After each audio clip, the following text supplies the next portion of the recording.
Uhali gani mwanafamilia, na natumai ubuheri wa afya tele kabisa.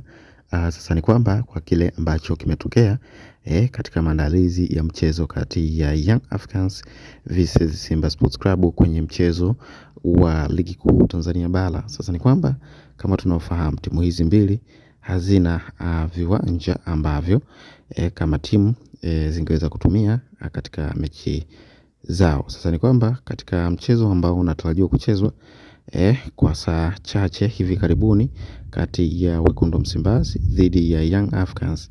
Sasa mchezo huo umepangwa kuchezwa katika uwanja wa Isamuyo, ambapo klabu ya Wekundu Msimbazi na Young Africans zitachuana katika uwanja huo. Sasa ni kwamba katika maandalizi mchezo huo Young Africans walitangulia kuingia uwanjani hapo kwa ajili ya kufanya tizi la mwisho kwa ajili ya kumana na Wekundu Msimbazi, na pale muda ambao ulipoisha kati ya Yanga katika maandalizi hayo katika uwanja huo, ilionekana Yanga kususia kutoka uwanjani hapo kwa ajili ya kuapisha Wekundu Msimbazi kwa ajili ya na wao kuja kufanya tizi la mwisho kwa ajili ya mchezo ambao unatarajiwa kuchezwa hivi karibuni kwa masaa machache. Sasa ni kwamba kulitokea taharuki ambayo kwa namna moja ama nyingine ilileta sintofahamu kwa kile ambacho kilionekana hasa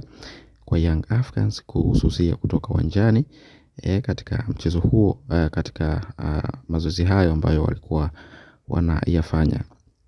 Wengi walikuwa wanasema kwamba huenda ili walifanya hivyo ili kumtoa Wekundu Msimbazi mchezoni kabla ya mechi. Yani maana yake wanacheza na kitu kinaitwa mind game. Maana yake mtu unamtoa mchezoni kabla ya mchezo husika haujaanza kuchezwa. Kwa hiyo ni kama kitu ambacho kinakuwa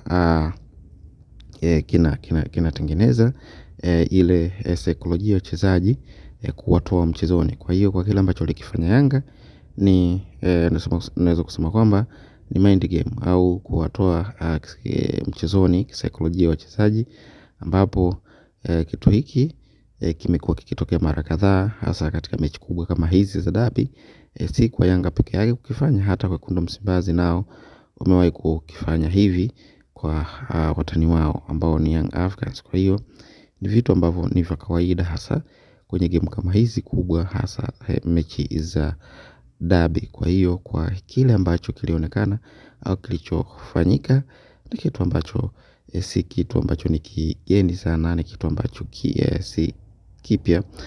Kimekuwa kitokea hasa kwa vilabu vikubwa wanapokuwa wanachuana, wanapokuwa wanakutana hasa katika mchezo mkubwa, ambao mchezo huo huenda ni wa finali au wa kuchukua au wa kuhitaji alama 3. Kwa hiyo ni mchezo ambao hasa ukiangalia katika mchezo huu kati ya Simba na Yanga ni mchezo ambao wa kunyakua alama 3. Kwa hiyo kama klabu hasa kwa upande wa Yanga hawatakubali either kudondosha alama hizo, na Wekundu Msimbazi hawatakubali pia kudondosha alama hizo dhidi ya mtani wao, kwani watakuwa wameachwa mbali sana. Lakini kwenye mchezo lolote